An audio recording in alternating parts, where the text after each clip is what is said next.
নমস্কার বন্ধুরা, আমি পিঙ্কি বর্মন টুইন্সের আরেকটি ব্লগে আপনাদের প্রত্যেককেই স্বাগত। আশা করছি বন্ধুরা আপনারা খুব ভালো আছেন এবং সুস্থ আছেন। আর কি আর বলবো বন্ধুরা, বিপদের উপর বিপদ। দেখুন, এদিকে আমার শ্বশুরমশাই তো সুস্থ হয়ে বাড়ি ফিরলেন, আবার এদিকে এবার তুতাইটা নিয়ে একসাথে অসুস্থ হয়ে পড়লো। এরকমটি কিন্তু কোনোবারও হয়নি, হয়তো তুতাই সুস্থ হওয়ার পরে তানিয়া অসুস্থ হয়।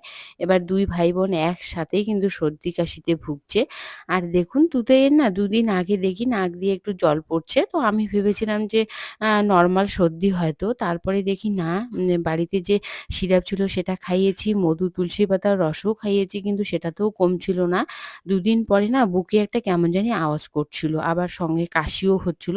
তাই আর দেরি না করে কিন্তু আমরা ডাক্তারবাবুর কাছে যাই এবং ডাক্তারবাবু বললেন যে ওর যেহেতু বুকে একটু আওয়াজ হচ্ছে সেজন্য ওকে দুদিন নেবুলাইজেশন নিতে হবে। তো সেজন্য মেডিসিন নিয়ে বাড়িতে এসে এবার দিচ্ছি। আর দেখুন, বেবিদেরকে এই গ্যাস দেওয়া যে কি একটা সমস্যা, মানে এখন যেহেতু ওরা একটু বড় হয়ে গেছে সেজন্য কিন্তু একদমই নিতে চায় না।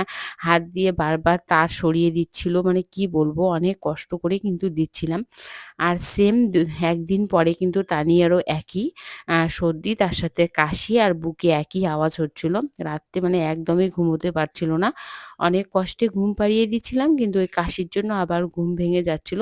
তো তানিয়াকেও কিন্তু তারপরের দিন ডাক্তারবাবুর কাছে নিয়ে যাই। ওই সেম তানিয়াকেও ২ দিন নেবুলাইজেশন নিতে বলেছেন এবং তার সাথে অ্যান্টিবায়োটিক, জ্বরের সিরাপ, কাশির সিরাপ, সর্দির, মানে কি বলবো, এত যে মেডিসিন দিয়েছে। আর দুধে তানিয়া না ছোটবেলা থেকে একদমই মেডিসিন খেতে চাইতো না। এখনো চায় না, মানে জোর করে খাইয়ে দিলেই বমি করে। তো অনেক সময় নিয়ে কিন্তু ওদেরকে খাওয়াতে হচ্ছে, কি আর বলবো। দুজনকে সামলাতে আমার অবস্থা একদমই খারাপ হয়ে গেছে।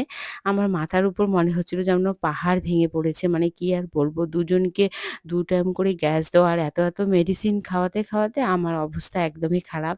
আর এদিকে দেখুন, টুটাই তানিয়া একদমই খাওয়ার রুচি নেই। মানে কি আর বলবো, কিভাবে যে দিনগুলো কাটাচ্ছি। তো বন্ধুরা, আর এই ভিডিওটি করার কিন্তু একটাই কারণ, সেটা হচ্ছে যাদের বাড়িতে ছোট বেবিরা রয়েছে আর এখন যেহেতু মানে শীতের শেষ, গরমের শুরু।